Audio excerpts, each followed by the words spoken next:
Now, global education has become increasingly essential in Africa as the continent strives to position itself in an interconnected and rapidly changing world. With its diverse cultures, rich history, and unique challenges, Africa recognizes the significance of global education in equipping its citizens with the knowledge, skills, and perspectives necessary to navigate global issues, contribute to sustainable development, and thrive in a globalized economy. Now, global education in Africa also seeks to nurture cultural understanding, appreciation, and respect among students, as Africa is home to a diverse array of cultures, languages, and traditions. To instruct us on the benefits and challenges of global education in Africa and list out appraisal of existing solutions as well as offer genuine solutions to counter those challenges is an educationist and a lecturer at York St. John University, Dr. Lawrence Jones-Esan. It's a pleasure to have you on Newsday. All right, Doctor, if you can hear me. Good afternoon. Good afternoon. So where is Africa regarding the adoption of global education, and what are we missing on? Well, thank you so much for your question. I want to try as much as possible to separate Nigeria, South Africa, and other countries in Africa separately. Because sometimes we loosely use the word Africa as if we're talking to or representing one country in Africa. Africa is a continent, so I am going to be talking today primarily about Nigeria. But of course, my message will also transfer or be applicable to other parts of Africa, which is the reason why I'm here today. So where education is today, I'll start with Africa, with Nigeria. The system in Nigeria is completely, at this point in time, not working for Nigerians. And if Nigeria fails to recognize the importance of its own citizens' education, that in itself will have a ripple effect on the rest of Africa. And that is a message. So we need to get education in Nigeria right first. And London Academy Business School has come to recognize that importance of that. And so therefore we have tried to collaborate with a university in the UK, the University of Sunderland, to package education for young people. All right, Doctor. Let's delve a little into the cultural exchange programs.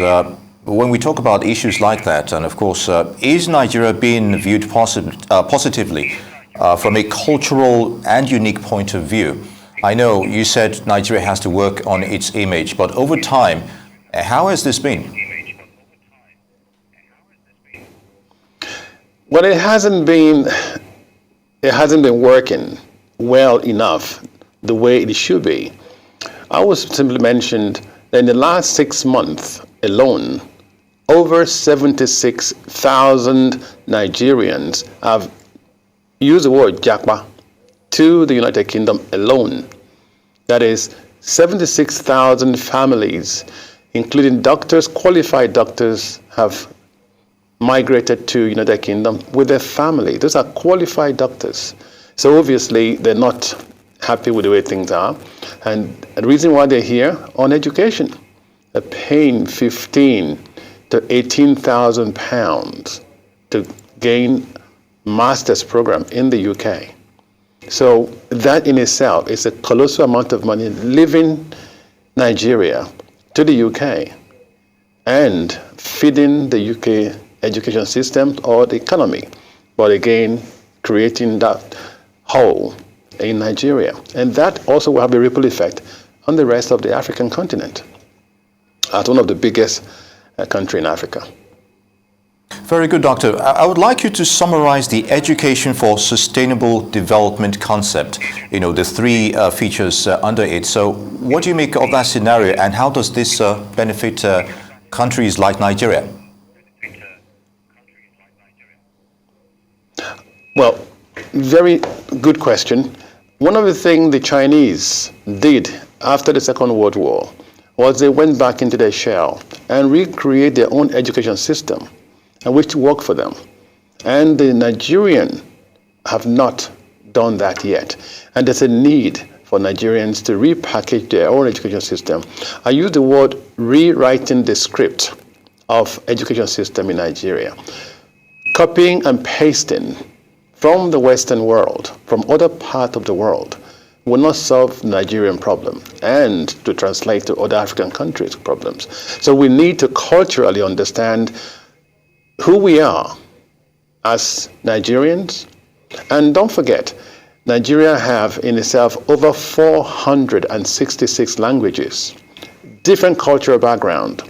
And to work together in this climate, in this environment, in this ecosystem, there is a need for cultural adaptation programs to help Nigerians, even though we use the word Nigerians. Don't forget, 466 with 36 states, there's a lot that needs to be done. That is incomparable to, you talk of UK or, of course, the US and other places. So Nigeria have its own peculiarity. So the kind of education that we need in Nigeria is so unique in itself that we need to get the cultural dimension right first. And then the education that we work for, those individuals, those cultural divides need to be designed to help get Nigeria out of where it is currently. But of course, we're still using the same curriculum that is designed back in the days from the colonial masters. But is that helping Nigeria as a whole at this point in time? Maybe not. But I think the time has come where we need to teach what is relevant to the Nigerian environment, to the ecosystem that is in itself to help get the young people out of the current state of play. I think it's important to do that. So, and that in itself will work with a sustainable goal. Very good. I still want to take you back to the low global rating of African universities, including Nigeria's as well. So how is that impacting on our ability, to compete with the Western counterparts as well? I know you said we have to identify that unique trait, that uniqueness of the African universities, but where are we with this? Well, I think there's a lot of initiative that's been put in place to help brighten up the education system in Nigeria. I mean, I wouldn't say there are not a lot of work being done in the background to bring our education system to where it should be. But we need to also concentrate a bit more on hands-on education, vocational education. Degrees are very good. Doctorate degrees are very good, master's degrees are very good, but they need to be tailored to our own environment. So where is Nigeria at this current state? They're not doing very well in comparable to other parts of the world.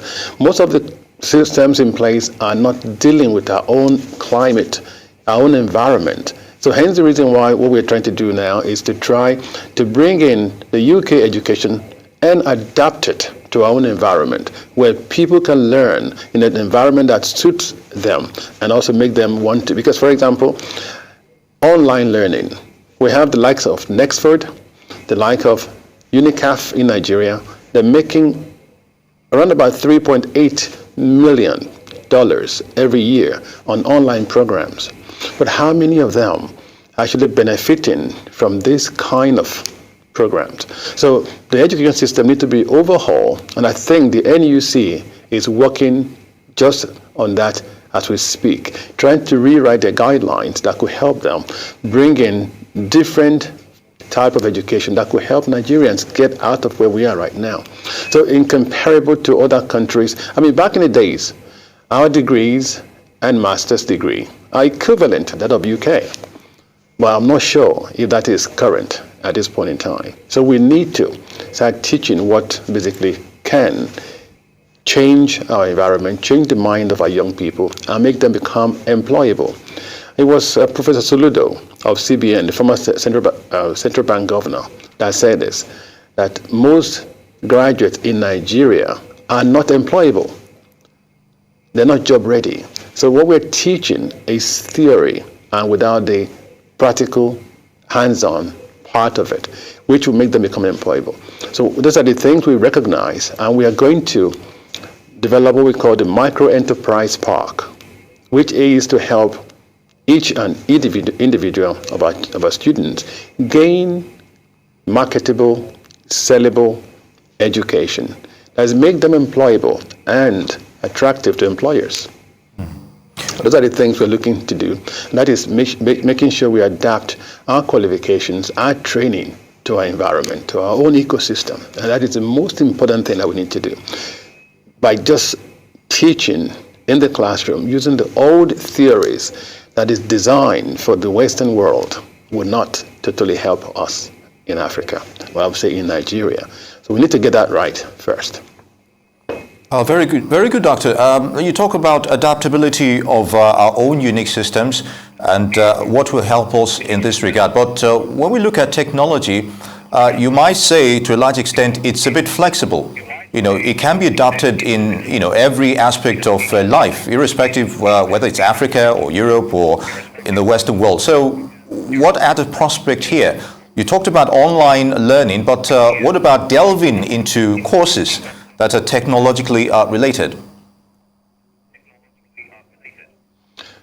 Those are actually the future of the world. Technology is of course, the future of the world. And most courses, I would say, let me just use the phrase to say, most jobs that are available 10 years ago are no longer available now.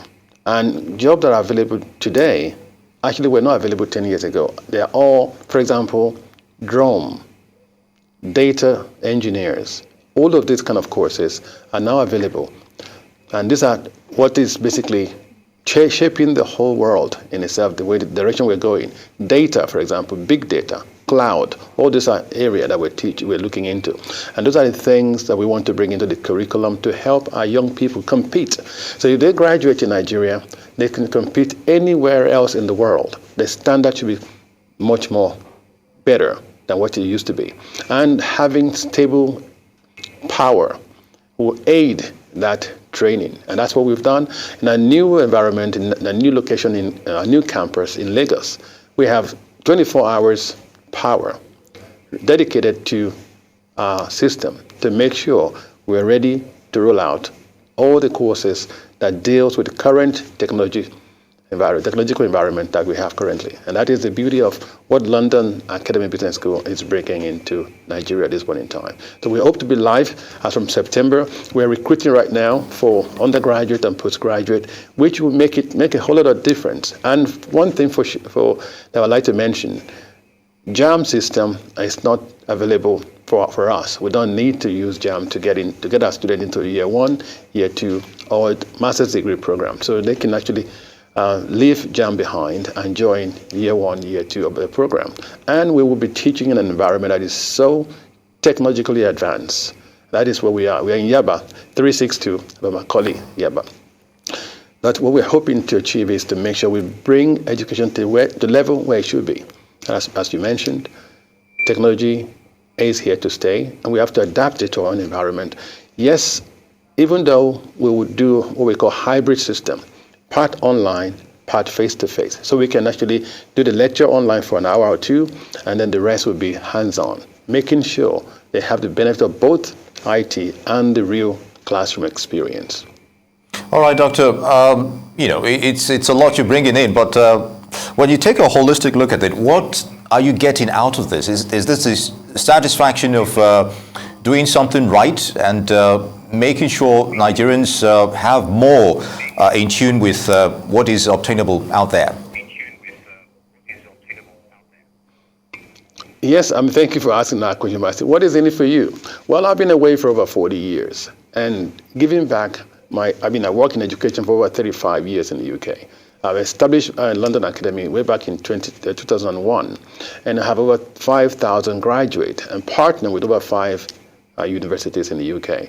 So for us to have the University of Sunderland coming with us to Nigeria to address some of the deficit in the education system in Nigeria is a good thing. And for me, it's one of the passion that I have to make sure that our education system in Nigeria is comparative to anywhere else in the world. So what we're saying is, if anyone graduates in Nigeria, they should be able to compete anywhere else in the world. The quality is there, and Nigerians are educated people, are very smart people. And in the US, highly educated. In the UK, the same thing. So, but what we're doing here now is to make that we bring those people who have studied in the US, in the UK, to train others in Nigeria to become capable of changing the environment for us, for every one of us, not just for the few who are benefiting from it. We want all Nigerians to benefit from this. This is the pride that we will have, because it makes us, as Nigerians who are in the diaspora, see what we're giving back to Nigeria is working for Nigeria, and that will in itself work for the rest of Africa. And I can see very few government or leaders in Nigeria are now waking up to reality that we need to get together and change the narratives of how we're perceived as African in the rest of the world. So my passion is to see that we're looked at as favorably as equal to any other citizen around the world. And we're doing very well in the UK, in the US. Why can't we replicate the same thing in Nigeria? So that's a passion, to replicate what we have here and to make it work for Nigeria. But we have to adapt the system that we have here to what will work for us. Copying and pasting will not work. Adapt it to the environment and make sure we develop a system that works for Nigeria. And of course, translate that to the rest of Africa. Indeed. Dr. Lawrence Jones-Esan, founder, CEO, London Academy Business School. I'd like to thank you for your time.